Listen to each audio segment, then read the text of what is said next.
वक्ष्ये प्रह्लादेनोदितं पुरा सर्वरक्षाकरं पुण्यं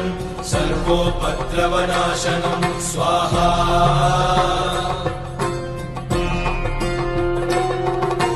सर्वसम्पत्करं चैव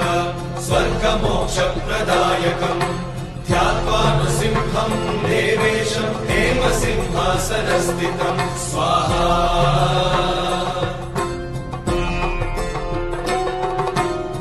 विवृत्तास्यं त्रिनयनं शरदिन्दुसमप्रभं लक्ष्म्यालिङ्गितवामाङ्गं विभूतिविरूपाश्रितं स्वाहा